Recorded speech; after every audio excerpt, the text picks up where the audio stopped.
That never gets old. That never gets old, guys. Welcome back.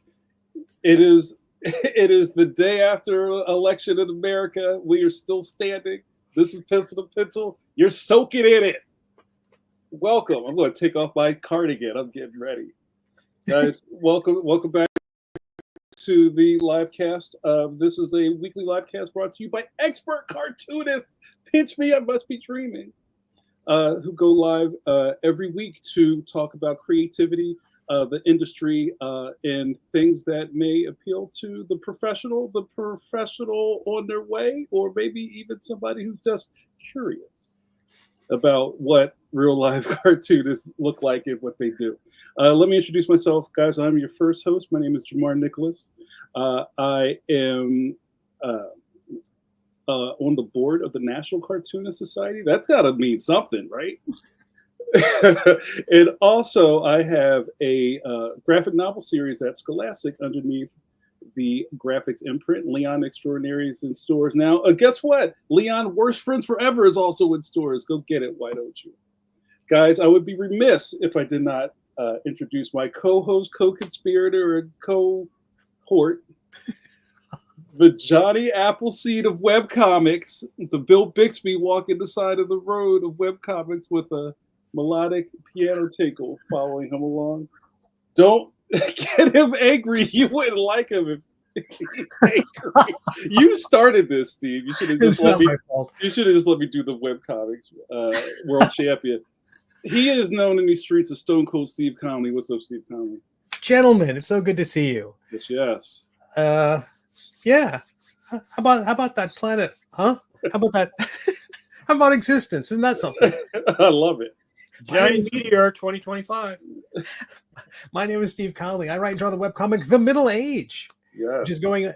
which launched in 2016. This is not my fault. You can read my webcomic on Webtoons, on Tapas, on Go Comics. It's on middleagecomic.com. And it's collecting some books, if you like the books. And I would be remiss if I didn't mention the Tower of Power, the Man of the Hour, Too Sweet to Be Sour. It's said, now I don't believe it, but it's said that this man does 2 daily comic strips. Inconceivable. Yeah, it's ridiculous. It's all a lie. Mr. Mike Manley. Hello, everyone. Well, hello, Mike. I hope we are all salving our wounds and taking a health day. I think I'm in self-care mode. I'm sipping on my. This is my mental health care respite. Is this episode? Oh, okay. I see. This is your soul cleansing for the day. That's right. I need a sound effect for that. I do currently do the Phantom and Judge Parker for King Features, who our guests tonight also work for. And I've been working in comics and animation and kids books and everything for like over 40 years now. About to go into 41. Oh my goodness, 40 years, Mike Manley? 40 years, yeah. 40 years sitting, drawing, looking out the window. I feel like what's his name in the Time Machine, where you look outside and like, oh, the H.G. Wells joint. Yeah, the George Pell version, where things rot and fall down, and the land builds up and falls away and everything. Yeah, the stock footage of the fox decomposing. And then I love that. Yeah. And it's funny because some days it seems like when I started was a long time ago, and then sometimes it seems like it wasn't. Yeah. And it's always odd when somebody comes up and shows me something that I drew that I don't remember, which is not very often. But I would say in the last couple of years, there's been times where somebody had me probably had something I drew at a show that I don't remember. Like I don't remember drawing that sketch or something. But you have a really strong recollection of everything you've done. Yeah, I don't know if that's unusual, but I can remember, all the jobs that pretty much all the jobs, especially the comic jobs that I've worked on. Yeah, well, I mean, it's kind of like, you're putting that mental energy into it, and there was a moment in time where that was what was your focus on your desk for that moment of time, or for the check, and then you kind of file it all away. So I can understand you not forgetting things. Yeah, and working in comics is sort of like a sedimentary layer. There's like, oh, there's that year, and then that year, and then that year, and then that year. Yeah. I remember somebody saying, this was a cartoonist who said something about, and maybe this is apropos to the world we're in, that some years you're really, really up, and then some years is not so great. But if you live in the middle, like if you just try to like keep afloat, then you'll be fine. Like don't, overhype the wins, and don't get too low with the losses. I don't know how you feel about that. I mean, I guess maybe because I've done a lot of different types of things, and I sort of look at my comic career in almost like 3 separate layers, because I had my first career when I first started working at Marvel and DC. And then I got into kids' books and everything. And then I had like major stuff starting at Marvel around 85, 86. And then I started doing my own book, which was Darkhawk. Then I went to DC and did Batman and Shazam. And then I left comics and went into animation. And then I came, and then and then I self-published. And then from that, I went into animation. And then I came back, starting the magazine and doing, and then not too long after that, I started doing the comic strip. So I sort of look like as I had my original run, then I kind of then I tried to self-publish, which led to the magazine, which led to teaching and animation. And then I came back, but doing the comic. I have done comic books, but I've done a few just like limited run things. So mostly doing the strips, and I've been doing Judge Parker going on, 15 years now? So, so it's definitely, and whenever I do comics now, if I do a comic book, it's very different than I did comics in the 90s. The business, in some respects, at least editorial, is extremely different than it is now. Not basically, none of my editors I worked with, except maybe one, is still working in the business. Wow. Yeah, I mean, and that's a testament to just being in the game, right? Being in the mix that long. The faces change, the styles change, even the institutional knowledge changes. So I'm sure we're going to get into that tonight. So even in comic strips, I was talking to Tony DePaul, the guy who writes the Phantom. We're talking about the institutional knowledge, even within the realm of comic strips, has radically changed because most of the editors are much younger now. So even their knowledge of the history, we can probably even talk to the guys tonight about that. The history and the knowledge of comic strips is, people probably don't really think about it, but I mean, there's literally hundreds of comic strips that have come and gone that nobody remembers anymore. Yeah, that's I'm glad you brought that up, because it's, as far as our business goes, like becoming a syndicated comic strip, creator or artist or writer is like, still they would say, is like winning the lottery, right? It's such a almost insurmountable thing that could happen to a person, and almost seems like it can't happen, but it does, right? And how lucky am I to kind of hold court with so many like legends in the business, and just, people who sit in this chair every day and make things. I like to say, make something from nothing daily. I think it's a really great club to be a part of. So I want to get these guys started. So I would like to introduce our guests for this evening. Guys with the Zits guys here. I got to put the thing back on the screen because I really love this part. Look at that. Oh my goodness. We have the Zits guys are here. Jim Borgman and Jerry Scott. I think we've won already. So just a quick primer. Jim Borgman has been a friend of the magazine and the live cast. I interviewed Jim in an old issue of Draw magazine back in the print days. Back with paper. Oh my goodness, I can see it on the horizon. And also, Jim was nice enough to come back and talk with us when we started doing the live cast. And I ran into both of them at the Reuben Awards this year.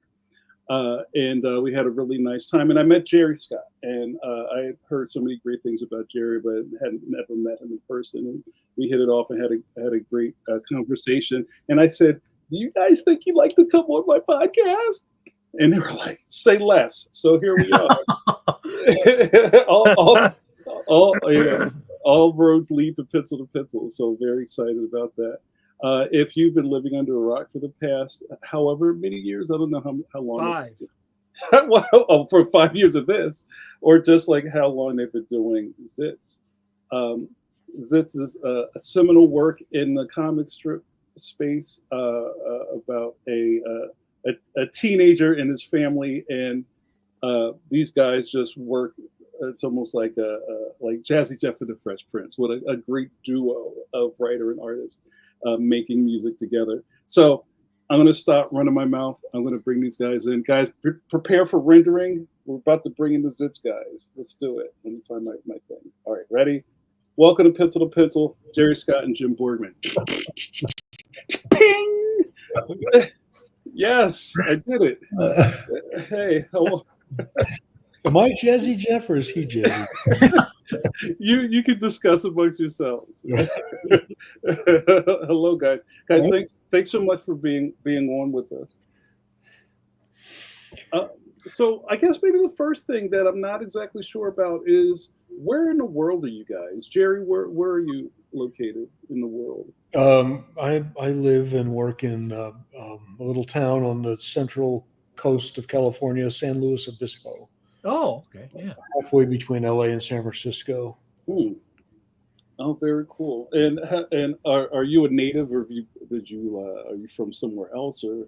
Yeah, I'm from somewhere else. I started the journey. I was born in northern Indiana in Pete Buttigieg's town, South Bend. And when I was 13 years old, my parents moved us to a little town in the Arizona desert called Lake Havasu City. I went to high school there, and met my wife when I was running for a junior class vice president. And she's still here. That's fantastic. I kind of have this vision of you like in a campaigning stance. Like, it was the absolute worst guy. It was a chance for my buddy Jeff and I to meet girls. I love a good hustle. That's great. That was my commitment to politics. And isn't Lake Havasu where they have like all the spring break stuff? Yes, they have that now. They also have the London Bridge, right, yeah. Probably was imported to the desert, where it belonged, and there it is to this day. You should tell that story about the connection, why you went to Lake Havasu. So my parents made me. That isn't Lake Havasu was a part of, it's in the Mojave Desert. It's a big tract of land that was next to the Colorado River, and when they dammed up the Colorado River, it formed a lake, a bigger lake than the river. was, and a fellow named Bob McCulloch, and his partner bought all this land and said, let's build a city. And so they bulldozed the desert, and they put those little sticks with red flags on them and made city lots, and they built a motel and an airstrip. And then they bought a bunch of retired prop engine airliners from Pan Am when Pan Am went to jets. And is anyone still here? Or no, this is great. And then they put ads in the newspaper in towns like South Bend, Indiana, Green Bay, Milwaukee, Chicago. In February, it said free vacation in Arizona. And my parents had never had a vacation, so they said that's in our price range, and they signed up and they went for a free vacation. Where upon landing, the airplane, the prop airplane deplaned, and there were maybe a dozen real estate salesmen in Jeeps waiting for them. And so you had a free weekend of looking at property. My parents bought a little city lot, and we moved to Lake Havasu. Wow. That's literally the ground floor. That's fantastic. The son of a timeshare there. But I was thinking about your dad. You know, when he learned that they were going to put the London Bridge there, he saw a business opportunity, right? My dad was in the food service business. He was his salesman for Armor Star Meats at one time when I was a little kid, and then they worked at various bakeries and things like that. Had a baker's supply service, but he thought, well, these guys working in the desert building or rebuilding this London Bridge are going to have to eat something and drink a lot of fluids. And so he bought a small business, one of these the catering trucks, the lunch wagons, the road coaches that drive up to construction sites largely. And he did that for all of my high school days and much after that. So, wow, was he the only show in town, or did more people show up later? He was the only mobile catering place in town. Yeah, it was just enough business for one company, I think, and did that for years. I shoveled a lot of ice into those trucks because it took a lot of ice to keep drinks cold, and when it was 120 degrees. Wow. That's a fantastic beginning of your story. and just to throw the ball to Jim real quick. Jim, now you're from Ohio. Did I get that right? Or what? I am from Ohio. I'm from Cincinnati. I spent my career as an editorial cartoonist at the local newspaper, Cincinnati Enquirer. That was 32 years. And then somewhere toward the latter end of that, I met Jerry, and we cooked up. He had this idea for a comic strip and invited me to join him on the journey. And so we ended up making the comic strip, and I did both editorial cartoons and comic strips for 11 years. And in 2008, when the world ended for the first time, newspapers melted down, and I took a buyout from the Enquirer, and then I've just been doing the comic strips since then. So that's been 27 years too. So I'm in my 48th year, Mike. So wow, I can remember the very beginning, I can remember this week, and I remember almost nothing in between. I used to work for Gannett News Service, and we'd send stuff to like the Cincinnati Enquirer. Your comics would come through all the time. It was just I think I'm getting collections of the editorial comics. Just great stuff, absolutely great stuff. Cool, thank you. Yeah, it was probably the best of me when I think about like using all my tools. You know, I was a one-person band, the way almost all editorial cartoonists are. You're coming up with your own ideas and digesting all the news and bathing in it. And then, by the end of the day, you've somehow found something to say and a way to say it, and hopefully it's got a little bit of humor to it to keep people interested in coming back. And then you do it all again the next day. I did 6 editorial cartoons a week in the beginning, and then 5 a week most of my career. So yeah, it's not. So you took your foot off the gas a little bit and did 5 instead of 6. Right. And that's a very different landscape now, doing editorial cartoons, because there's not that many people doing it now, right? I can't count 5 or 10. I don't know if there are more, but it's sort of like the newspapers decided, well, as we've got to slash our budgets, I guess this can go. And I mean, on the one hand, I get it. They have to keep the lights burning. There are certain bills they have to pay. But on the other hand, boy, that was the voice. I mean, not just me, but columnists, all the people who left during that time were the people who gave newspapers their voice and their flavor, And so somebody said, you burned the furniture to heat the house. And that was kind of the feeling of like, okay, you're getting rid of all your assets that make you unique. But so I guess you can keep going, but there's kind of not a lot left once you've done that. So I don't know. I'm not a business person. I don't know how that all works, but I know that I had my say by that time, and I was fine with it. I was even beginning to feel like what more can I say on a school shooting or a fire up in the Mideast or whatever. You've done all this. You've watched the wheel turn so many times that I kind of felt like, all right, time to leave and do something else. And luckily, I had something great to go do. I know. Well, Jim, I have a question about editorial. Do you still find, I don't know, kind of like a fondness for that brand of cartooning? Like, do you still kind of keep your Zero. I have no interest. Okay. Wow. I'm sorry, I have to admit it. I just I think it's the nature maybe of the news business, or at least was for me, that I had bathed in it and been toxified by it. And once I didn't have to pay attention to it anymore, I just never kind of came back. I still try to be, don't get me wrong, I still try to be a good citizen, and Jerry anymore keeps me informed of the news. That's the bad state of things, yeah. Can you imagine?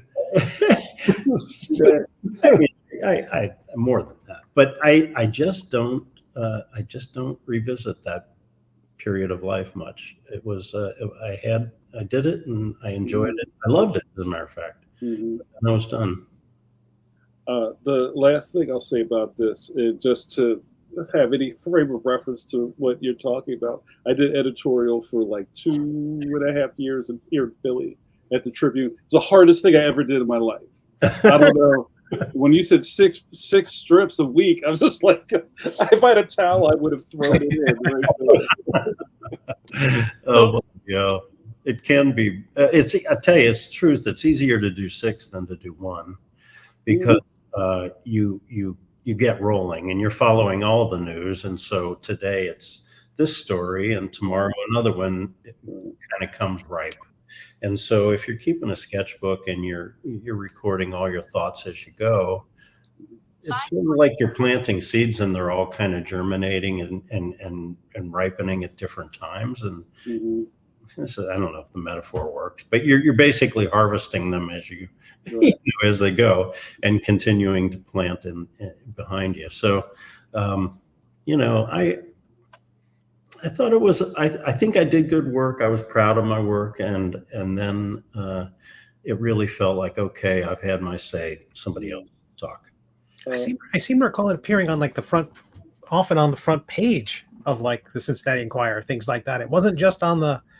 Am I right that sometimes it wasn't just on the editorial page? It was moved up and. Yeah, sometimes, yeah.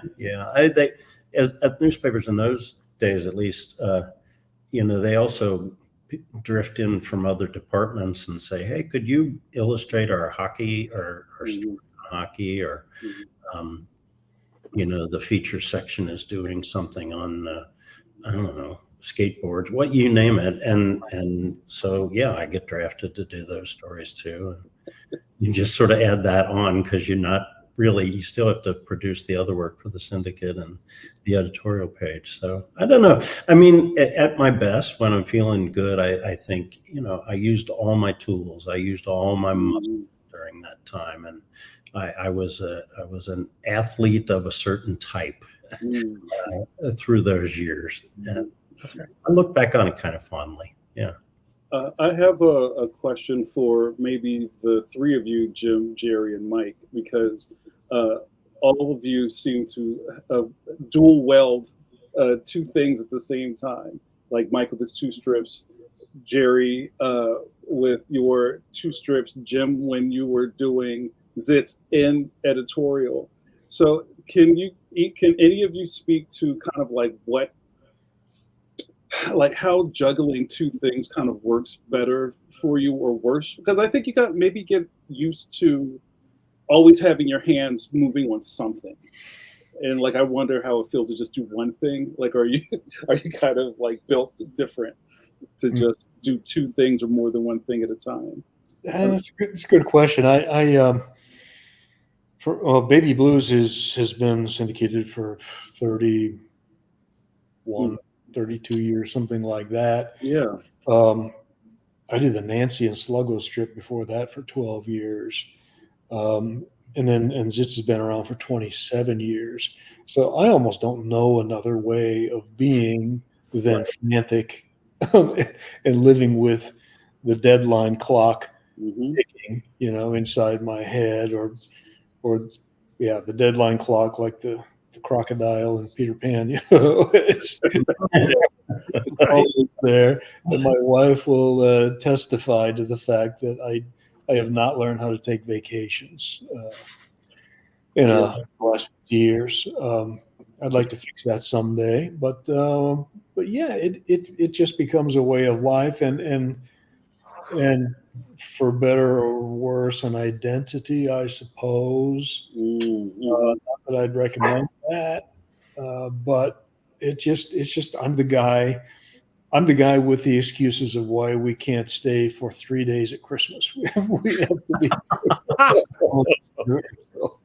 right. Oh, look, Jerry's got to get back to the studio, to the office. We gotta go. There's a convenient excuse, when there's less truth to the actual urgency. But yeah, it's just there. It's built into my stomach, and I can feel the deadline right there, and I know something's due, and I have to pay attention to it. So Mike, maybe you're different with your schedule. Well, I think the thing is that coming from comic books, you would work, and then you'd have a little downtime, and then you'd have your next issue, then you have a little, but with doing the two strips, there literally is no downtime. Yeah. I mean, you can take, I do, like the other day I took, like half a day off because, you got to do laundry, or like I went and voted and, all that stuff. And the pace of each strip is different. So it's like if you get off the horse, it's always hard to get back on the horse. So it's better just to, even if it's a slow day, it's always better to have the pedal moving. If you let the pedal stop, it's always hard to get it. It's hard. Yeah. And it's good. It's I still sort of feel I'm new to it in some ways. Maybe because I had a longer time working in comic books before I went into comic strips. So, and I never wanted to be a strip guy. Like I love comic strips, but my goal was not to be a strip guy. So, I think my orientation is still comic books and that sort of schedule, or the way I think about it. Although, I've been, like I said, I've been doing the Phantom going into my 8th year and 15 years on Judge Parker, and then talking to you guys, I feel like, I'm like a little kid or something. I'm still in my diapers, I'm interested to know how you guys manage the down days, because you have the days where you get up and you sit down and maybe it goes easy, but then there's those days where you're just like, I just can't. Al Williamson used to say there were days where you can't get the train out of the yard. That's what he used to call it. Like, you can't get the train out of the yard. It's like, you're doing all this stuff and it just seems like you're not making any headway. It's like you worked all day, but it seems like you should have been much further ahead. How do you guys handle that? Well, for me, I got a Japanese train conductor that lives in my head, and he is on my back. The train leaves on time. But yeah, you're right. There are those days, and I've learned over the years that for me, I have to take a deep breath and say, all right, tomorrow's going to be a different story. You put your hours in the chair, and then the next day they show up. Jim had a great talk that he used to give about creativity and the little blobby characters that he used to metaphorically for creativity were always hiding some. They were there, find them. That's kind of what it is for me. Yeah, and now and then they all show up and party. All right, right around. Quiet. Made that happen either. Yeah, my life's very different now. If I try to talk on this topic, I'm really talking about the old days when I was responsible for coming up with the ideas myself. I'm in a train car behind Jerry, and Jerry's the engine. So I'm basically drawing what he sends me to draw, and I'm very seldom, I don't almost never in front of a blank piece of paper anymore with blood on my forehead. It's just, it doesn't happen. It's this period of my life is that it's like the idea machine I used to dream I could have, where it just spits out ideas and I get to draw. And so that's kind of what my life is now. You will not trade train cars with me. What is your process like? I know a lot of people coming at it from the world of comic books, or they're writers and artists of their own strips. When you're working together on Zits, are you writing a full script out? Are you working from? Is Jim drawing from a full script? Are you ever sharing sketches back and forth? What is that process like? You have no idea how easy I have it. Jerry thinks of the ideas almost always by himself, although sometimes our conversations lead to ideas. But then he, because he is a cartoonist unto himself, forget about me. Then he sends me, these. Oh, I don't know if you can see that, and I don't want you to read it because I haven't drawn it yet. But these fully realized, ideas with it all plotted out in the right order and the characters moving into the proper position, and all this is already there. And basically I just, I have so little to do. Now and then, I did one today I was proud of because it was just basically two people talking. And, I love when cartoons can be more than that. Jerry does too. He furnishes me with so much action. But in this case, I put the kids on skateboards and really added the punchline was delivered midair kind of thing. And so I'm proud of moments like that, but so often it just delivered to me like a butler brings it in the morning. No, but Jim's right. That is the magic of Zits. What we've gotten together is that I'll send him something with two heads talking, and they come back on skateboards. It's like, this is so much better than I gave it to you. And that's funny. This is a text stream between Jim and me, and I didn't have any ideas. Give me 3 unrelated words, and I'll try to write a strip. He gives me Elephant Body Slam Playground. then I quit. And then Jim likes writing. And then I got to work. So then I did Elephant's Body Slam. And it's so fun when that works. You know what I think is funny or cool, I should say, is that you guys can get excited about seeing each other's part of the job. oh, yeah, that's a good point. Yeah. You know, That's part of my day. When the email thing dings and Jim has sent me 6 dailies that are inked, because I don't see anything after I send him my sketches. We very seldom, once in a while, send me sketches. This work or not, but mostly not. And I don't see anything, and then it just comes the original, and it's like, ooh, somebody just made my work 10 times better than I sent it in. And, it's a lovely thing. Yeah.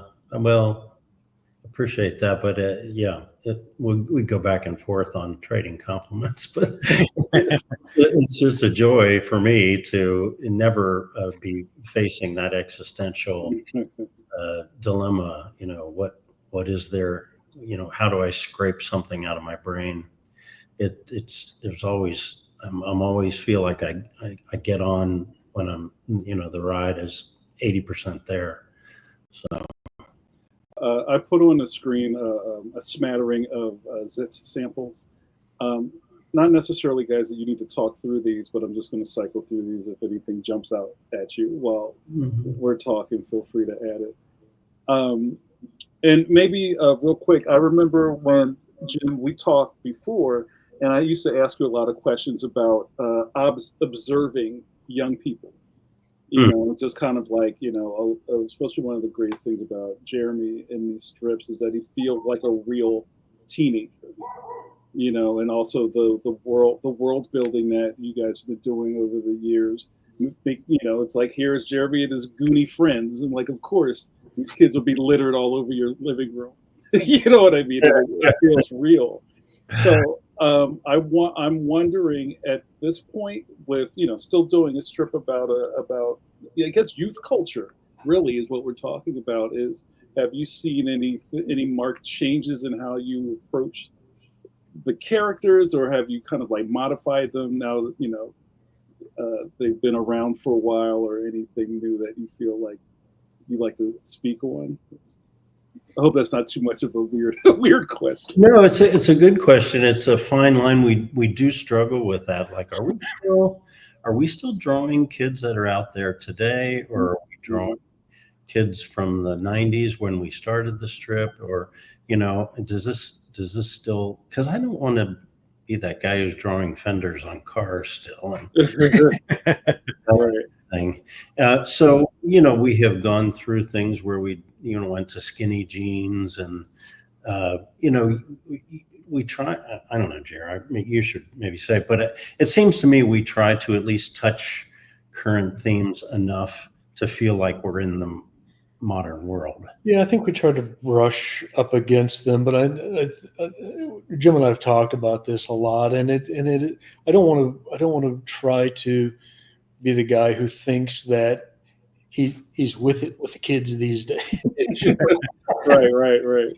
I'm in my very, very late 30s by this point, and I don't pretend to know what's going on out there. But I do believe that there's an essence of teenism that sort of transcends current trends and things like that. There's what I like to capture when I'm successful. It's a combination of wide-eyed innocence and sarcasm and smartassery. That is what I think teenagers always have been. And this is an example. This strip up on the screen, I'd just like to say that this is one of those times when it's great to be the writer. Okay, a stadium scene, and we have a humpback whale breaching and 2 killer great white sharks, and Jeremy's playing the guitar on top of them as a Goodyear blimp rolls over. Just like 5 circles is what I had to draw. Look at the comics if you look at it, if you find a printed newspaper anymore, this thing is this big to be read, you know. But the picture deserves to be, double truck 2-page spread. It's just so much fun to look at, and this is the genius of Jim. That's cool. Have you had maybe more than 1 or 2 strips, Jim, where you're like, yeah, I'm not drawing that? Yeah. I hear about it once in a while. The monster truck rally with a full stadium where you got to read the text on the guy's watch that's driving. That's hard. That's fantastic. That's great. I was going to say one of the things about teenagers at the beginning of the strip versus teenagers now, I think, is that teenagers are wedded to their cell phones in a way. Like if you're around young people, I mean, they're like this, right? Everybody, it's like in their hand all the time, except when they're absolutely forced to not have it, like in class.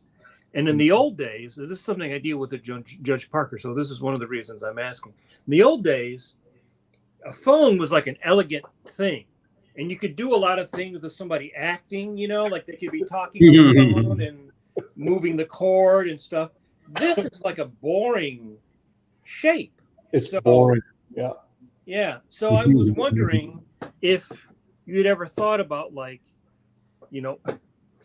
just the way you would have somebody on the phone talking, people would be doing other things, like as an acting thing with your characters. Like you could be on the phone and twirling your hand or looking out the window.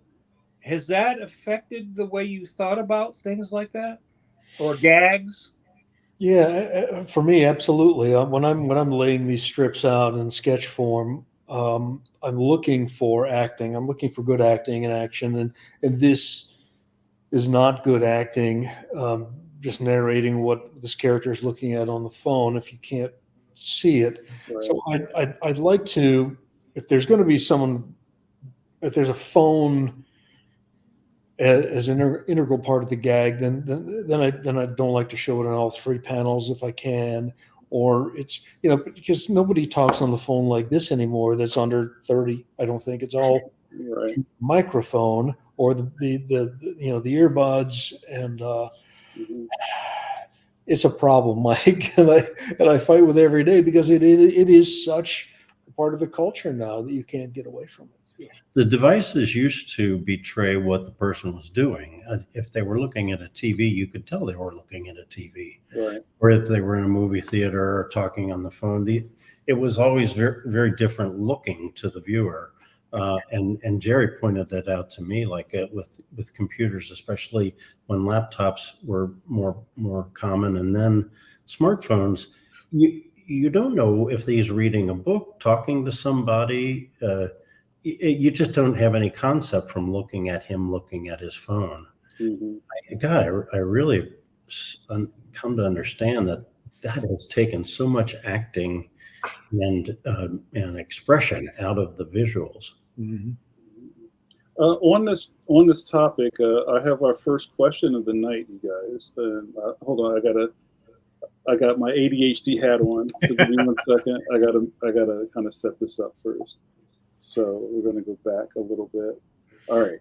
So we have our good buddy Alejandro, who is on Facebook. Sorry, I'm covering everybody's faces.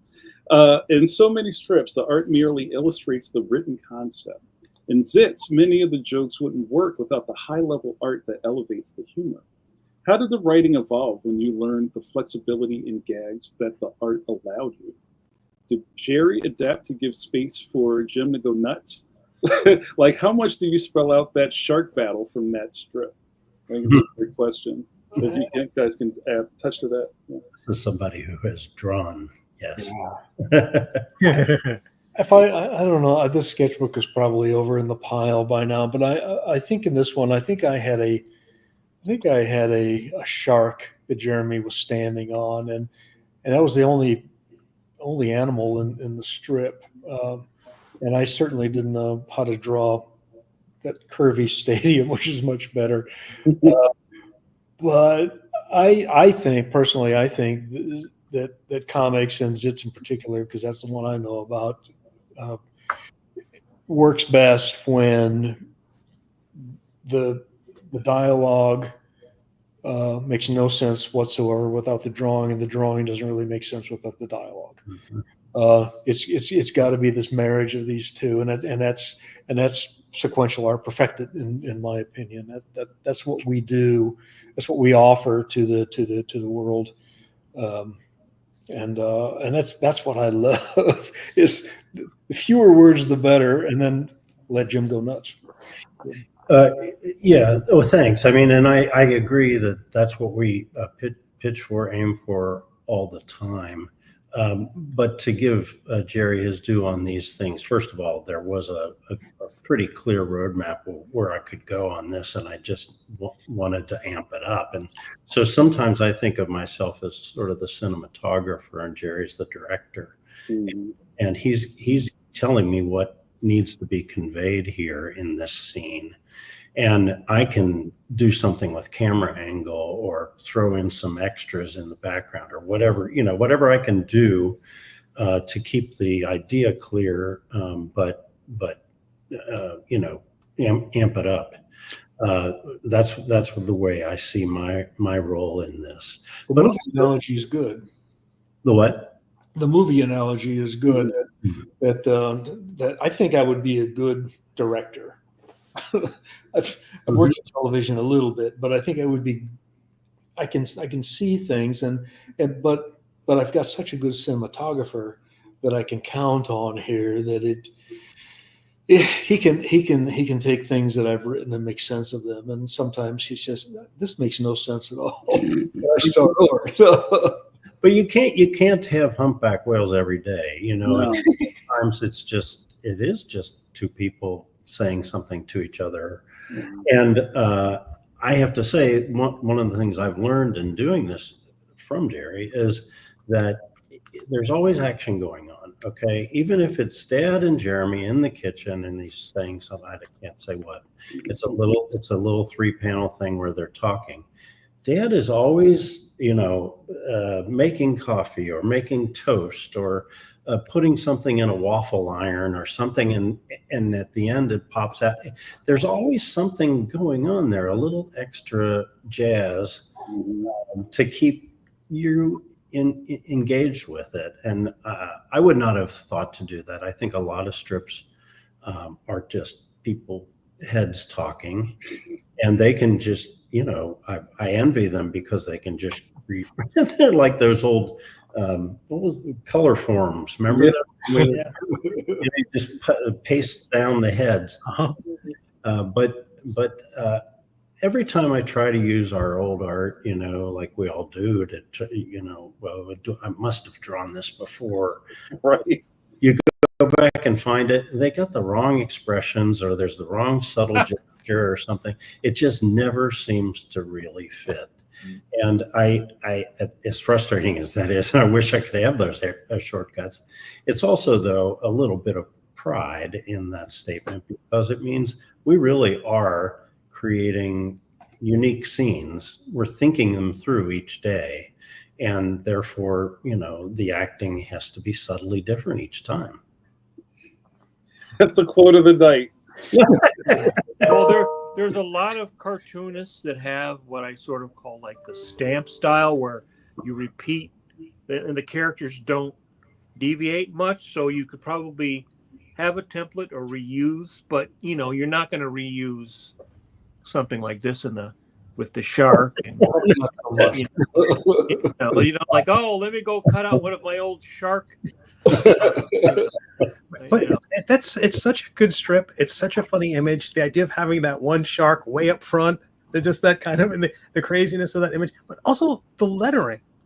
The lettering is so good. Going back like the last two examples, there's like the stadium or the location has signs that people are holding. Maybe it's at a fairground, or the environmental lettering is great. The dialogue balloons are just perfect. They fit the environment so well. That's such a nice balance. What a nice thing to appreciate. Thank you for that. They're all hand lettered. We have no font. And I know that has, cost me hours and hours and hours over the course of my career. But, there's always subtle inflections in the words. And now I call it tuck pointing. I don't know. I kind of go in and thicken up certain letters or whatever, slant them a little bit. And the lettering has I hope it kind of conveys the tone of voice sometimes, as well as, getting across what needs to be gotten across. So, and the way the pointers also match the style of the rest of the drawing. It doesn't feel like something that it feels integrated in a way that you don't see often in comics. Sometimes it'll feel like it's just lettering has been tacked onto a thing, but that is so clearly part of it. Yeah. It's so good. And I also love that, the charm of really great lettering. And I'm sure people think everything's a font these days. Yeah. There was actually a visitor to my studio once who was, I was showing her around, a young person, and she was holding an original in her hand, and she said, "Where did you get that font?" And I said, "No, that's not a font. That's just the way I wrote it on there." She said, "Where did this font come from?" This did not compute that someone would write. But my dad was a sign maker. That's what his was. And I used to stand behind him when I was a kid and just watch him form letters, old school, old world craftsmanship of drawing, painting signs. And I kind of developed a love of lettering from that. Yeah. I love your whys. They're great.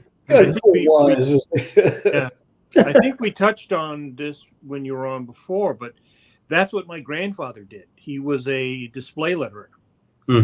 And he learned to do it during the Depression by taking the newspaper and turning it sideways. So you had the one ads or whatever and he practiced. So he taught himself how to do that. And I was very fascinated with.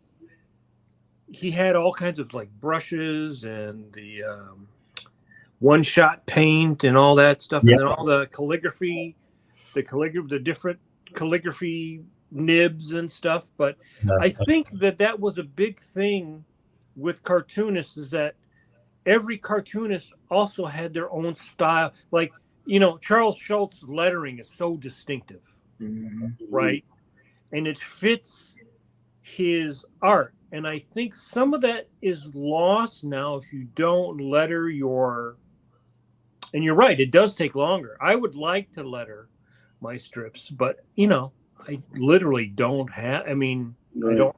It would probably add a day, maybe more, because Francesco writes more than Tony writes. So there's, that's a lot of lettering and yeah. Well, I'm fortunate to have a partner who really understands that it all has to be boiled down to, just the fewest. It's almost like haiku.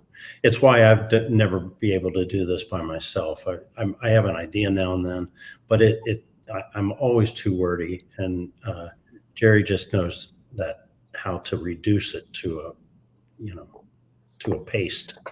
And there's something about the word balloon that goes behind the artwork, which is almost impossible to do when people are doing that in like a, when they're slapping it, when it's being slapped in a layout program. Like the balloon just has to sit on top of the artwork. But when it's integrated that way, where the figures overlapping the balloon, that's gorgeous.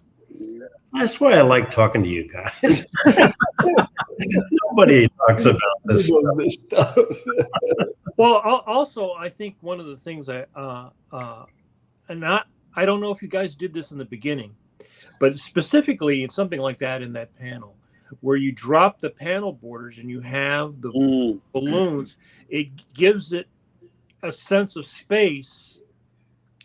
And everybody's strips are printed much smaller now than when you guys started years ago. Mm-hmm. So do you think about things like that, like how it looks on the page now compared to how have you made adjustments because of that? Like the size of the size of how our strips are printed in the paper, I'm assuming 30 years ago was bigger. Yeah. I started out writing 4-panel dailies with Zits, because Charles Schulz, that's what cartoons, comics were, and as size shrunk and all that, Jim Davis started doing 3 panels for Garfield, and then I saw Schulz start doing 3 panels. So wait a minute, if those folks can do 3 panels, I can do 3 panels, and it gives a little more space for the art. You can really compress an idea, and all of this, the whole internet zeitgeist fits into this too. Attention spans have shrunk so much in the last 27, 30 years that I have to get to the point faster, and I have to trim those words down, and the acting has to do half of the job, and that's what Jim does so well. I give these hints, I give these sketches, but yes, definitely have made changes based on size and attention span. It's funny too. I don't even know anymore, if anybody knows, the balance of how many people are reading any given comic strip on paper or on a screen. Mm-hmm. On what kind of screen.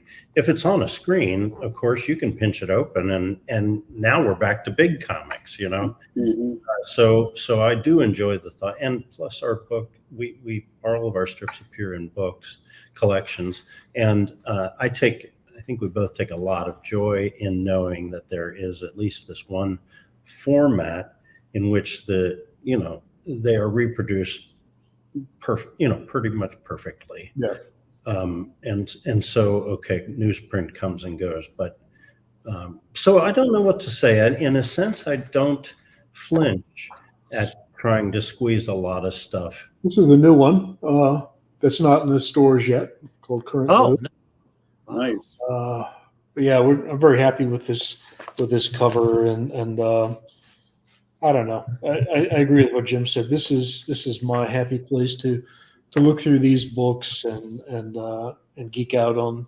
Are those collections numbered? Like what are we up to?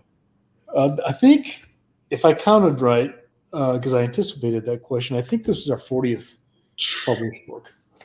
Well, Jerry, you can send that directly to JAMAR NICHOLAS Studio. I'll proof that for you. There's another great question from Alejandro, who's quickly becoming the MVP of this episode. Speaking of pages, as people view the strip online, see, we're just talking about that, as much as they do on a piece of paper. Not sure if this is true. Please correct me if it isn't. Have your gag concepts evolved to the new format? Online, in theory, gives you more space for perhaps more 4-panel gags and not have to cram as much. I have a thought about that, but I'd love to hear what you guys think. I think the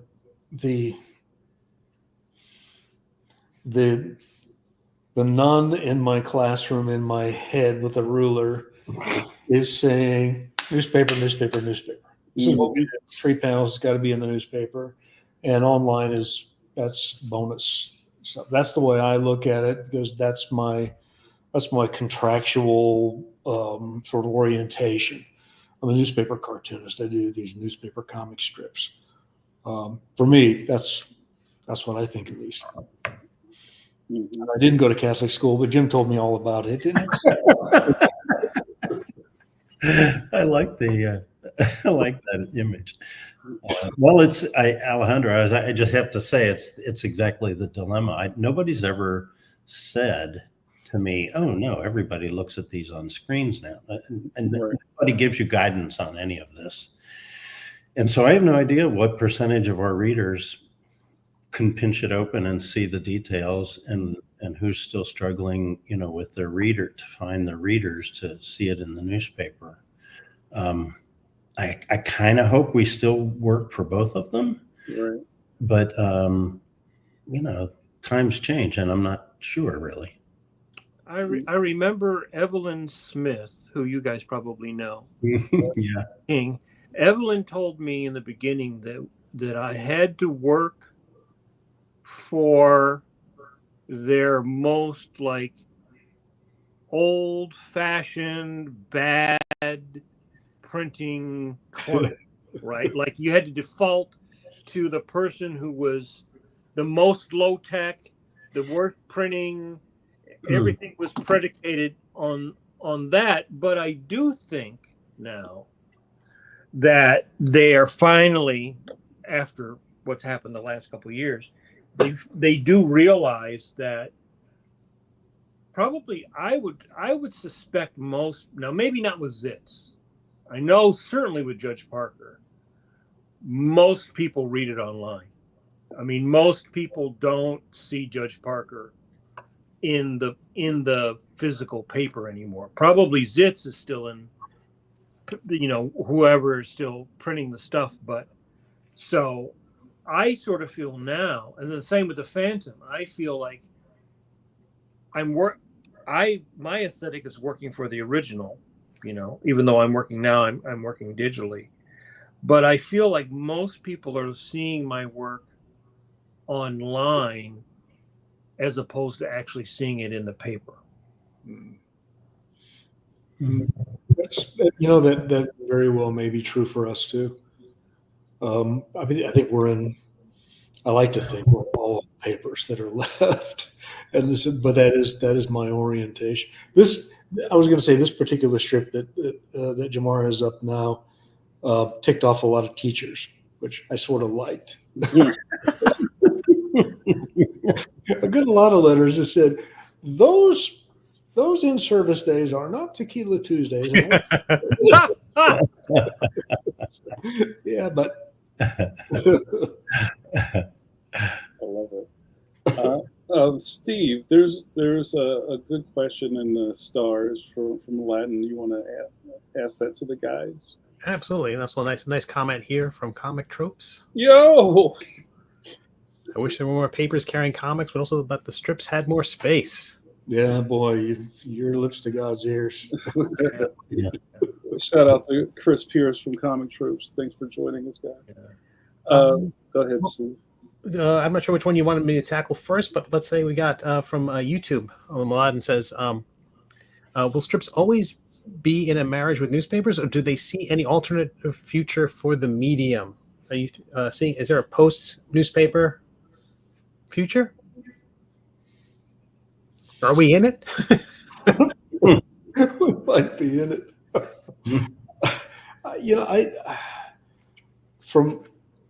I just sit here in this little studio and I just think of these funny ideas to make Jim laugh.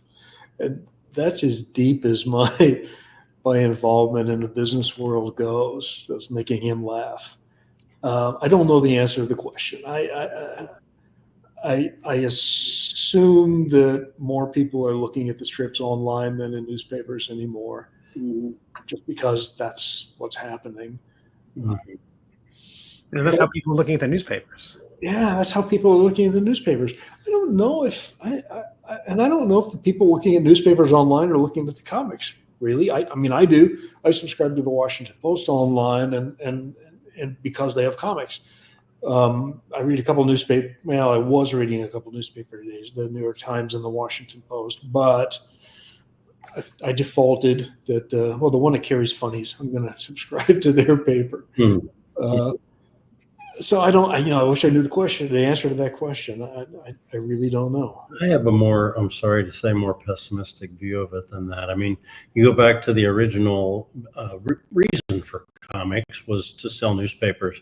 You know, those old publishers, Hearst and those folks, they would hire cartoonists away from other newspapers, et cetera, before syndication, so that, you know, people would come to their newspaper. Well, now you don't ever trip across comics online. I don't know how you would. If you subscribe to a newspaper that has comics, you have to hunt them down. They're certainly not put in front of you. They're not lying on the breakfast table in the morning. And I just don't think there are people who has time, if you're not involved in this industry, you know, to find the comics online. I don't know. To me, it just seems like an unlikely thing to bank your future on. They have to be somehow put in front of people, and I don't know if that function still exists. They have to be put in front of people, and I think that the format that we are married to in a daily newspaper, this long, skinny, well, short, skinny thing now, tiny little space, it doesn't lend itself to the internet, and even though you can, and King Features, to their credit, with their new website, they have tried on the mobile part of it, vertical scrolling so that the picture's bigger and you go up. That's wonderful. That makes sense. But this internet ocean is 1,000,000 miles wide and about 1/4 of an inch deep. And to find a comic strip now, you really have to be a super fan, I think. Mm-hmm. Yeah. Well, yeah, I think it's generational. I think if you're a young person, you're used to looking at everything in the orientation of your phone, even more so than your laptop. And I think back to when I was teaching in the early 2000s. Everybody had the laptop. People had the cell phone, but you know, I taught up until the pandemic. Those kids, the last, I would say, 4 or 5 years, they were really phone based even more than the laptop. And I think they were used to looking at things in that orientation. It was just natural because that's what they would sort of like have always done, right? Mm-hmm. We're used to, you know, sitting there with your, you know, your newspaper, you know, oh, hey, honey, you know, to those big, you know, you see those old movies where the tabloid was like, what, 18 by 22, or it was giant, right? Yeah. So I think it's generational what your natural inclination is. We've adapted to it. They grew up in it. So for them, pinching and doing that is normal. It's not, I mean, we do it, but it's not as normal. And I'm also sort of interested who you guys think, or what the average age of the reader of your strip is. That's a good question. The latest data comes from about 1984. And it's when there used to be comics polls, you know, and there were the occasional newspapers that would actually separate it out by demographics, you know, male, female, what age groups and all that stuff. And at that time, not that time, but you know, early on, we would score really well because, and we were very proud of the fact that we would appeal to basically the very young kids who were going to be teenagers and sort of reading into that world. Even teenagers somewhat read it, although they didn't read a lot in a newspaper even then. Then we lost them in the early 20s when that wasn't anything they cared about. And then in their 30s, they started picking it up again. And especially parents, of course, of teenagers were, I think, a prime audience, and grandparents of teenagers were a prime audience too. They wanted to try to keep up with what their kids were going through. So we appealed to a lot of demographics and across genders. And it was, I don't know, I always thought it was really exciting, and it felt secure also that, you know, we weren't just reliant on one generation. But now I wouldn't have any idea. I would guess that our audience is older people who read physical newspapers mainly. But you know, I hope it's bigger than that. So of course now the grandma's hot, right? They're not like the grandma's like 35 and she's like, wow, she's a MILF, you know? You know, so it's a completely different audience. Okay, I'm going to pretend I didn't hear that. This is a funny joke. The strip that Jamar has up, but look at the acting. There, you know, Jeremy's clearly he's getting ready to go somewhere. He's putting on his sweatshirt or his jacket, you know, and Dad is, look at his posture in the first. You know, he's watching TV hard. Yeah, he's locked in. Yeah. I love it. I don't know. This is just jabbing at old people in this one, which I like. I like to take turns with the jabs. I like to make fun of Jeremy's parents. I like to make fun of teenagers. That's so great. There's a couple of things talking about characters, and I'm just going to give it back to Alejandro. Alejandro's winning the contest tonight. Alejandro says, speaking of Jeremy's design is very line heavy relative to most main characters in a comic strip. That plaid shirt of his has a ton of lines to be drawn in every panel. Every panel. Did Jim ever regret that design choice? What a good question. You have great questions, Alejandro. I remember talking to Jim Davis about Garfield and him saying, "Oh, I wish I hadn't put those stripes on that cat."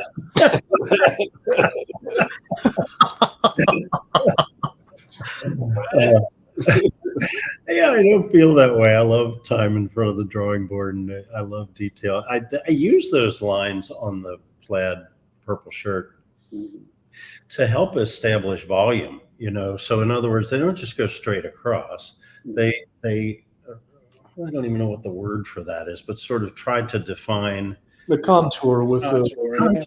That's it. Yeah.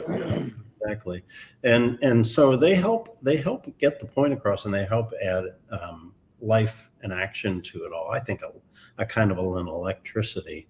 You're right about this being very line heavy, and I've gotten to the point, regrettably, where if his nose is 1 bazillionth of a millimeter longer than it should be, or the upper lip is too long, or I look at these and I think, oh, he's evolved since then. There's these subtle differences that I can't live with. And so, and unfortunately, a big part of my time is once I've scanned these in and am editing them on, you know, on the screen, I am tweaking these pixels around. And I'm just sick of myself sometimes how I just leave it alone. It's fine. It's him. But, you know, there are all these subtle things that have to be right now in my mind before I can let it go. So, yeah, I mean, it doesn't boil down like I've seen other cartoonists like just get up at a chalk talk and, you know, draw, you know, their main characters just like dead on.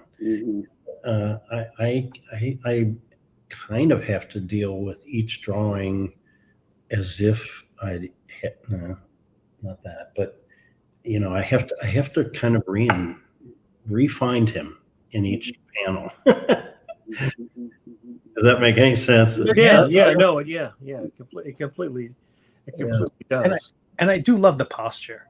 The kind of like the hunch, the kind of lethargy. That's a routine hunch. Yeah, it goes back to the genesis of the whole strip. Back in what is it? I don't know. The late 80s. I got fired from doing the Nancy and Sluggo strip. And Kim and I just had a baby girl. And so I lost 3/4 of my income. Baby Blues was brand new. And we were raking money in like the 3 figures every month. And so I didn't know what I was going to do. So I started thinking of ideas, children's books, another comic strip. And I had a neighbor who came over one New Year's Eve evening. We lived way out in the middle of nowhere in the desert north of Phoenix. And neighbors next door had 2 little kids close to our daughter's age. And people down the hill had a 15-year-old boy. And Bob, the dad of the 15-year-old boy, after we were finishing the last bottle of wine after midnight, Bob knew that I was looking for a way to make a living. And he said, if you're ever going to do a comic strip, you should do one about a 15-year-old boy. And it just, I think I have this connection with the angels where it just went chime. And I thought, 15-year-old boy. Huh. And I started doing that idea. And then fast forward a little bit, it wasn't going anywhere really. And Jim Borgman called me. We had become friends being on the board of the National Cartoonist Society. He said, hey, I got to come to Phoenix to give a talk for the press club at the Arizona Republic. And it's February. And I live in Cincinnati, and I am in no hurry to go back home. What should we do? What should I do? And I said, well, come here. And when you heard, what should we do? Yeah. You said I heard we. And I said, all right. You should go to Sedona, north of Phoenix, and you should stay at this resort I like called Garland's and get a cabin and just relax. And as a matter of fact, I've just booked a cabin for myself too. I'm coming. And let's not talk about cartoons. And so that's how it started. And so this is a long way of telling you that I violated the agreement the last day. I came over to Jim's cabin with my sketchbook, and I said, I'm trying to do this comic strip about a teenager, and it's looking like Nancy and Sluggo, not really elongated that much. They don't look like teenagers. And Jim said, I have a 15-year-old boy, and this is the way he sits on a couch. And he drew that draping, boneless, teenager. That's what it should be, and that's how we started this thing. Mm-hmm. I love it. That's fantastic. I just thought about Jeremy's body language, almost kind of like Spider-Man-esque. Like I love the boneless thing. He's just like draped over couches. That's so great. I love putting his leg up over the back of the couch, and always a open pop can precariously perched up there on the top. That's the way my kid was at that age. That's so great. Yeah.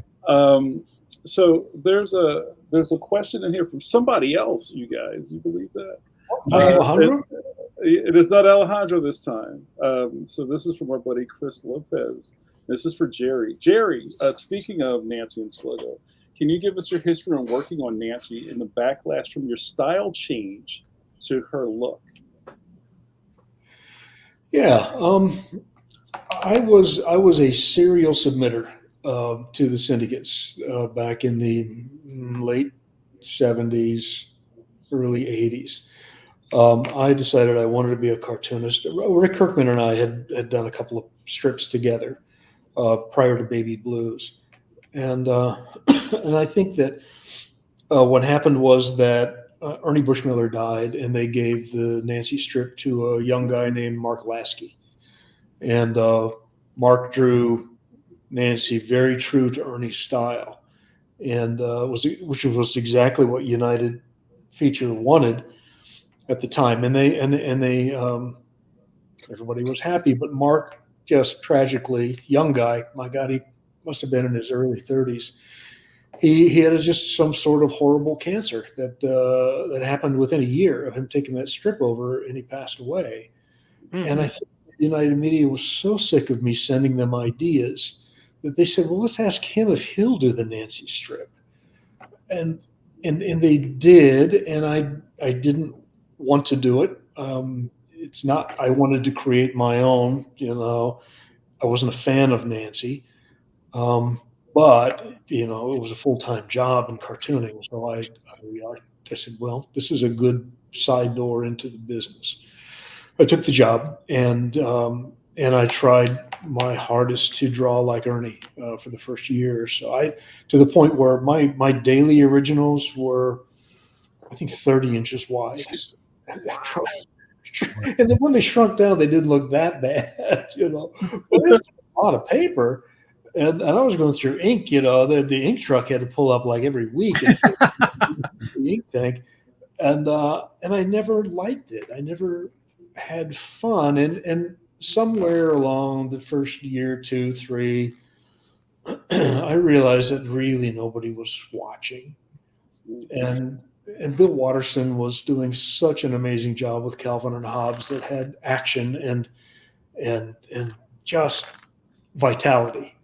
And I thought, I bet I could do that with Nancy. And so that's what I started doing. I started trying to make Nancy more modern, and I reduced it to 3-paneled gags, and the strip didn't go away. I think maybe I gained a few papers. I held on to the list at least. So that was it. I am ashamed to say that I was not a Nancy scholar. I did not appreciate the Bushmiller style that is so prevalently studied now. I didn't get it. I wanted to be the new stuff, the funny, the faster moving stuff. Right. And so 12 years in, 11 years into it, they asked me to leave, and don't blame them. But if kids, listen here, sometimes the worst thing that can happen to you turns out to be the best thing, because then I came up with Zits. Good. Wow, that's fantastic. Yeah, and I was fortunate enough to check out the Nancy exhibit at the Billy Ireland Museum. It's and seeing some of those originals are giant. It's insanity. That was a great question. I'm glad that came up. So, all right, hold on. I thought there was a couple of questions in here. Oh, I know what I wanted to ask you guys. Go ahead, Mike. Go ahead. Do you guys prefer pen or do you prefer brush? I draw everything with brush, and the fine tipped Winsor and Newton, series. Hold it. Go ahead. Hold it up, Joe. Is that? Yeah, that's good.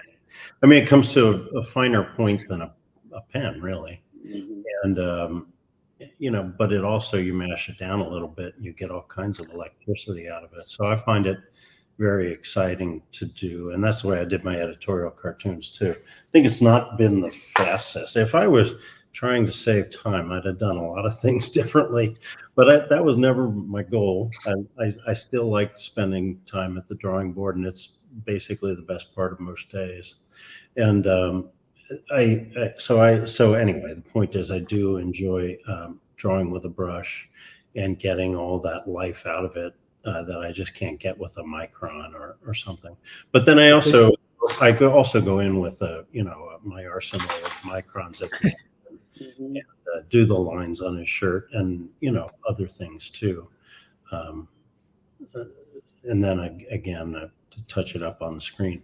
So I use anything. I've only recently, and I mean literally in the last couple of years, tried drawing with a steel nibbed pen. Mm-hmm. Everybody else, I think, imagines that's what we all use.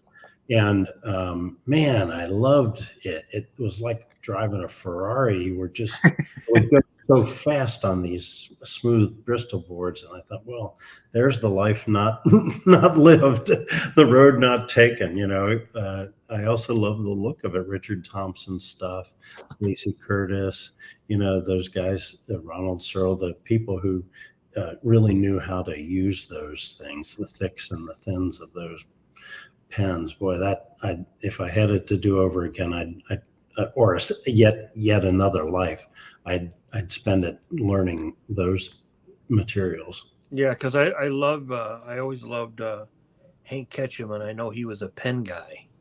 So I'm always interested. Like, some people are pen, some people are brush, some people are a combination. It seems in the older days, people were more brush. Like I think Pogo was cut. Walt Kelly was all brush, almost all brush.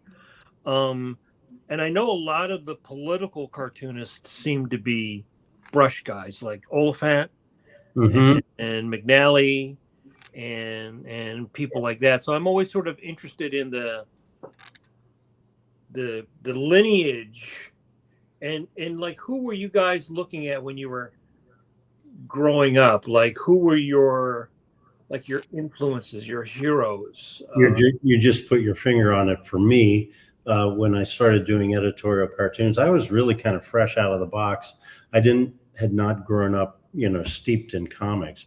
So I thought, okay, what do people do? And I looked at McNally and I looked at Oliphant, and I somehow learned that they used these fine tip brushes. And that's just, it was that simple, like, okay, that's what you do.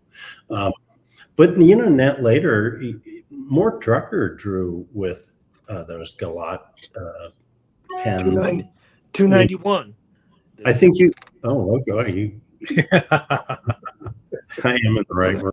You're in the right place. But I think you can make any instrument sing if you know how to do it. True.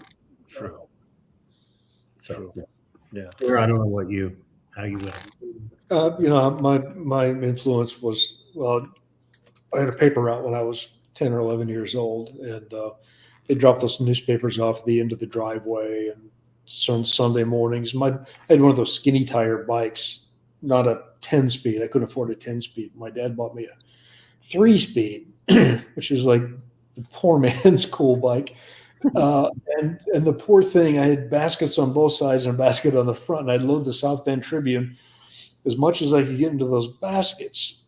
But before we did that, I got to sit on those bales in the morning with a flashlight and look at the funnies. And I loved Peanuts, and I didn't love Nancy so much, but there was a comic strip called Grandma by a guy named Charles Coon. Yes. Grandma, I don't know why I liked Grandma. It was the same joke every week. Grandma ends up playing baseball, and she, does better than the other kids. She hits a home run. She does a double play. But I love Pet Strip. I was not a Pogo guy. It was too smart for me. I was with the gum chewers that Ernie Bushmiller drew for him. But and drawing wise, when I did the Nancy strip, I think I was using a pen, a dip pen. Schultz said, "Oh, I use the Estabrook, such and such," and right, yeah. He was so funny. He was so mean for being a nice guy, because he said, "Oh yeah, Jerry, I use this Estabrook, and they don't make them anymore, and I have them all."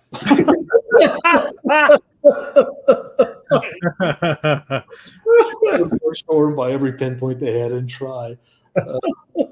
Well, see, I'm always interested in that, in how people come to their workflow. Like, it's always a process of discovery until you find, like, this is my set of tools that I rely upon and work well for me, right? So there's usually that period in the beginning of your career where you look around, and so I was sort of interested in both of you and how you came to use what you use, and if you still use it, because some people, that's it, they find that one point or that one brush and that's it, they never deviate. And then there's other people who are always like, well, I'm going to try this, I'm going to try that, I'm going to I'm going to try this pinpoint. Like I have some old Estabrooks, because what I would do is I would go on eBay, and every once in a while you'll come across somebody who's like they went through grandma's house. Yeah. They find a whole box of Eberhard or Estabrook or Gillot or something, and you can buy them. So I have somewhere around here. I have a box actually. Here. It's going into the vault. I have a box here. Does your door have a lock on it? Because Yeah. so I have this. Right, and I have more than this, but I have more stored away. But I would go through and I would buy whatever these pinpoints were, and then just try them out, because you might find something really stiff or something really flexible. Like I know the Drucker used the Gillot 291, as did Stan Drake and Neil Adams, and it's super flexible. Mm-hmm. Right, and some people don't like a flexible pen; they want a real hard. And Schultz's pen is not very flexible. It's a very hard pen, almost like a globe point on the Hunt, the globe, that big fat one. With the those big old stainless steel things. Yeah. Yeah, and it's a very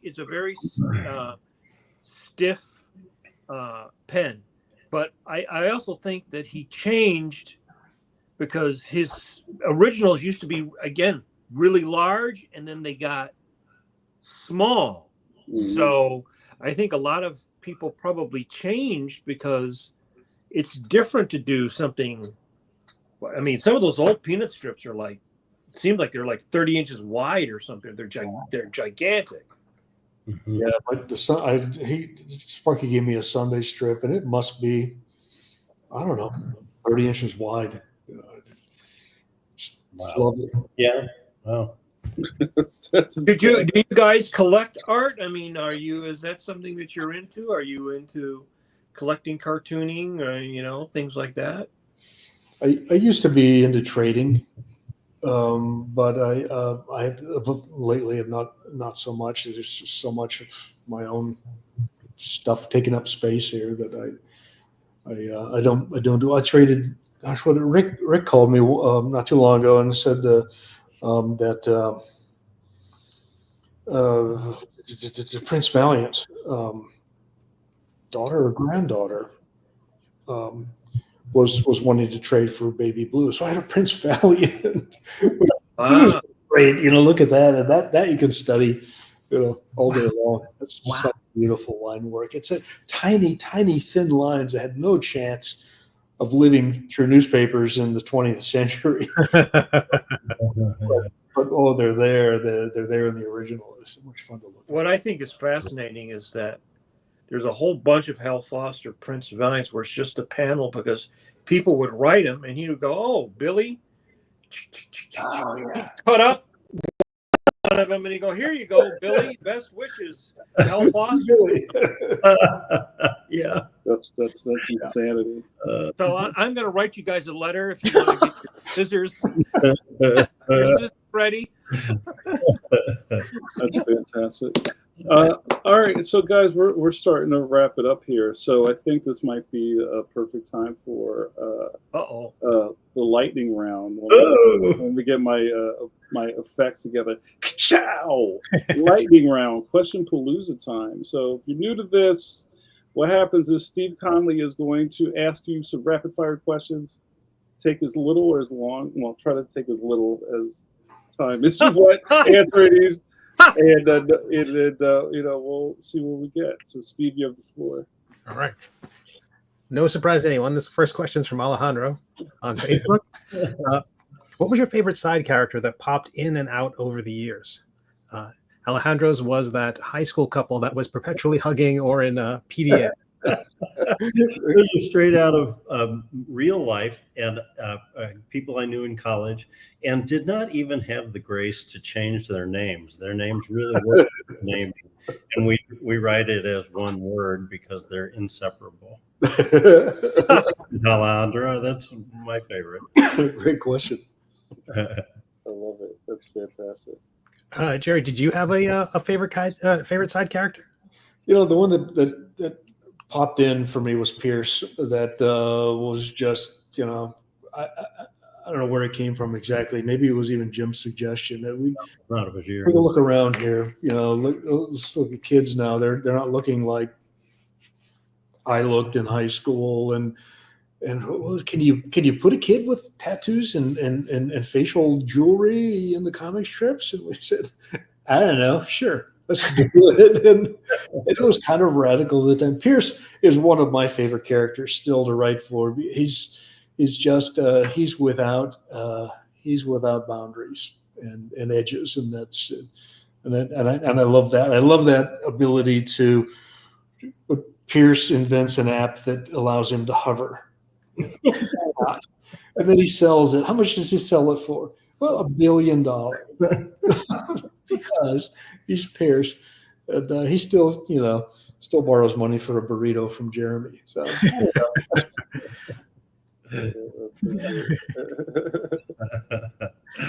we've got another question from Chris Lopez from YouTube. What did you both think of Bill Shore's Conrad strip? I found it beautifully drawn. Conrad, I'm trying to remember Conrad. Bill Shore is an incredible artist for sure. Yeah. And a very distinctive style. I'm not sure I remember the Conrad strip, though. I'm sorry, Bill. Conrad was a frog, was he not? I think. And I don't remember much more about it. He went on to draw the Griswolds. The Griswolds, yeah. Yeah, which were about bears. Mm-hmm. And I've always thought Bill was a wonderful artist. I wish I could pull Conrad back to mind, but it's off. I'll pull up a sample. Am I right that it was a frog? Yeah, you're right. Yeah. All right, hold on. Let me see. I found something real quick. Give me 1 second. See what I can do here. Work some magic. Try to embiggen this. All right, so I take it it's not still going. No, when you see this, you're going to be like, oh, that one. Yeah. Let me see if I can find this. Because I came across, you mentioned that grandma strip. So I think, was it earlier this year I came across that. Oh yeah, I remember now. I remember. Yeah, the King guy. I remember that face a lot. Yes. Yeah. So I came across that grandma strip because I was sending some of it to my, and I guess it was started in the late 40s or the early 50s. I think that. Mm-hmm. Look at that. That's really beautiful. That castle in the background and all that. Right. It's pretty ambitious. Yeah, this isn't the best scan that I found. But... Yeah. Nice though. Good pull. I was completely unaware of that. I will be. I saw Bill at the last NCS convention. He's still around, and great guy. That's beautiful. Thanks for the question, Christopher. What do you say? A little follow up. He also drew PJ Warlock in a Vaughn Bode style. Yeah, I could see that happening. Yeah. And our last question, lightning round from Alejandro, bringing it home.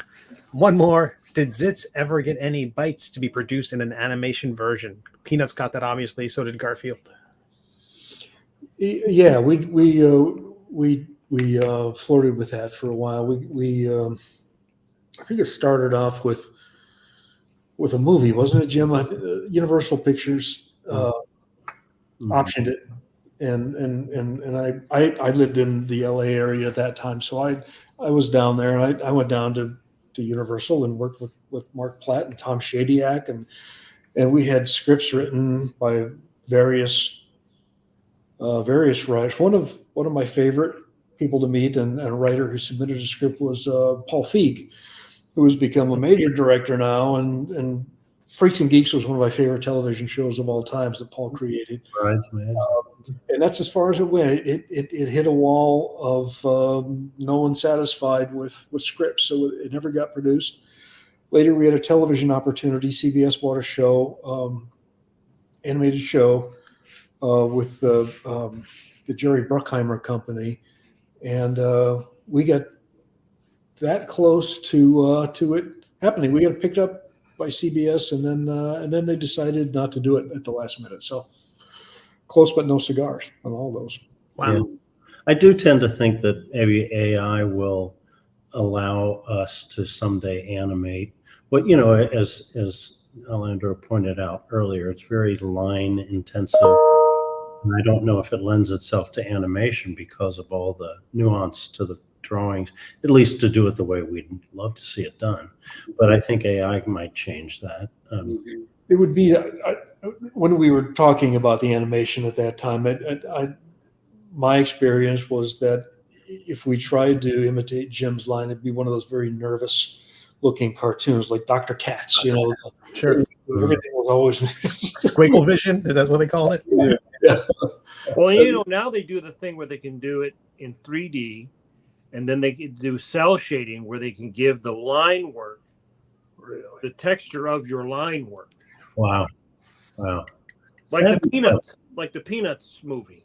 Like the newer stuff, right? Yeah, the newer stuff. Yeah, the old Peanuts animation was all without any character, the line, that Melendez and Mendelsohn did, but it had the Peanuts vibe. Yeah, sure. yeah. So now they can do. Disney did something called the Render Man, where they did 2D, 3D, where they did it, and then they build a rig, and so they could do it, and then they basically use the computer to do the inking. So you could probably do something like that. Yeah. Mm-hmm. Well, thanks for the question, Alejandro. You guys survived lightning round. we did it. You guys take lightning out of lightning round. Well, that's funny what we were just talking about. I've been having these conversations a little over time. It's like I think that there's almost like branch realities with kind of like alternate media things and then the original source. Like you take Peanuts, for example, there are people whose memory of Charlie Brown and Snoopy are clearly the cartoons and aren't the comic strips. They're almost like two separate things. That kind of just gets muddied in our our recollection of what this stuff is. So I wonder, and this is a question that I get asked about my own stuff and just talking to other cartoonists, is there even really a want to have a cartoon? Because I think that's what people think you want, but I don't know, when we talked about it really quickly, you're just like, yeah, that happened. And I think the other people, they're like, what? What do you mean? You're not chasing this ball down the street, right? So I wonder how you guys feel about that not working. I'm at peace with it myself. I don't know how you feel about it, Jim. Exactly. Well, I think that we've gone through iterations. Back in the day, had any of this gotten close to being done, we were pretty insistent that it look and sounded exactly the way we did it, and we would do it, and that didn't hold over time. I think more conversations lately have been more like, let's see somebody take a shot at this. Let's see what they do, and we don't know what the technology is, but what if somebody young took the characters and created some stories? What if we, got some partners on graphic novels or what to do with graphic novels? Yeah, Spider-Man or Archie. Here's Archie the vampire. Here's Archie the baby. Right. It kind of feels like there's, we've always been pretty elastic about this. The whole concept of a comic strip. There are, to take it in a metaphor, there are cartoonists who know the very floor plan of the home that their characters live in and how many stairs it is and where the refrigerator is. We make that up every time. I mean, this room has certain elements. The mattress is on the floor. There's a desk. There's some blinds on the window that are always crooked. Maybe a cactus in a pot but other than that, the closet is wherever it needs to be to draw this strip. Well, the clue that I think Jim took from was The Simpsons. If Springfield needs to have a deep water port, the episode, it's a deep water port. If it needs a volcano, No problem. It's not there the next time. Desert? Yes, we have a desert. Of course we have a desert. It's a very flexible universe, which is part of the fun. It's a comic strip. It's a comic strip, yeah. Yeah, I also think that if you're not doing continuity, like soap opera kind of, it allows you more freedom because you have people that, like if you have a regular set and you get one little thing off, they're the people I call the fingernail counter who will write you in and go, that window pane in the kitchen had 6. Oh. This time it had 4. Slipping, Manley, slipping. Have you guys ever experienced any of that? Do people like write in and go, "Hey, wait a minute, why are Jeremy's eyes, not together this time? The last time they were like that." If they're writing, we're not listening.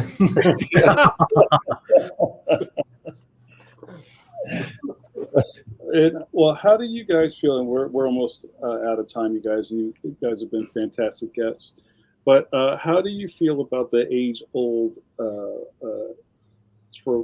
to never read the comments? How do you feel about this after all these years? Do you kind of like look in on what the readers are saying about the strip? I know there are some strips that are just kind of like, cannon fodder for the armchair cartoonist in the chat. So, how do you guys feel about that? Or do you have other things to worry about than the comments? I never read the comments unless I'm looking at the strip online where there are comments, and then I do. I can't help it. Then I'm always mad. I'm always irritated that the level of conversation is not what I wish it was. It was mostly like, it's mostly your drunk uncle at Thanksgiving trying to be funny, and I don't find it helpful. Mhm. I understand it's a community, and that's okay. Drunk uncle should come to every Thanksgiving and talk, and everybody gets a chance to talk. But my feeling is that the comments often don't elevate the conversation around the strip when I know how much effort is put into the creation of it, and there are sometimes there are levels to the humor and to the drawings and stuff that and that don't get appreciated, at least not from what I read. Yeah, so now I've made some enemies online. I'm sorry. Well, yeah. I do think that because I remember Woody Wilson, who was the original writer on Judge Parker, told me right when I started, never read the comments. He said, never read the comments. And I think that the thing is that community is the strip is an excuse for those people to try to make each other laugh. Mm-hmm. It's not about the strip. It's about you're just the excuse, so that's where the message board is, so we can talk to each other. Mm-hmm. Right. That's the part I didn't get, that I didn't understand, still don't understand. But I think you're exactly right. That's why it exists. Mm-hmm. And it's legitimate for that reason. And I should stay the hell out. Right. Yeah. It's almost like it's not for you. It's not. Yeah. Yeah. Yeah. It really isn't, because in the beginning, I did actually try to interact with people, but it was like, well, we don't want to interact with you. We would just want to make fun of what you do, So if you can keep making the strip, we'll keep making fun of it, but we don't want to talk to you. Yeah, you're in the way. Go away, Mike. What are you doing in here? Yeah. Amazing. I grew a very thick skin when I was an editorial cartoonist, and for whatever reason, it bounces right off of me. If anybody came into this room and said something about even my shoes, I'd be hurt for a week. But for some reason, they can say it online, and it just has no impact. That's funny. All right, guys, we're gonna let you guys go pee. not at the same time. You can do that on your own, but No crossing the streams. yeah. but yeah, this has been fantastic. And oh, Jerry, I had this little movie I was going to show of yours, but I can't get it to live. No, that's all right. I apologize. I hope I filled in for that by not having it. But we spoke quickly about just reading the comments, but we also know that we can read Zits online at Comics Kingdom. Also, can you kind of give us a rule of the road on the kind of like the trade collections? Because I was surprised to hear there's like 400 of them at this point. Is there, as I've been looking through this, because I want to kind of get my hands on a couple more of them, are there kind of like omnibuses kind of slid in between all of the volumes, or or bigger collections of Zits or treasuries, or are they all just kind of like boom, boom, boom, boom, boom, boom? In the beginning, our publishing program was 3 books a year, I think. Two of those small, these guys here, and then 1 treasury, which contained the same strips from those 2 books. And I think times changed, and where we are now is we're doing 1 book a year that contains a year's worth of strips. Usually, I think we're 2 years back. This book that I held up, this Current Mood book. Yeah, I think I'd have to put my glasses on, but I think they're from 2022. gotcha. And you guys are in charge of all that, or is King doing that? We've always been in charge of our publishing program, working with Andrews McNeil as the publisher. That's great. That's Awesome. great. All right, guys, you guys have been amazing. Thank you so much, Jim.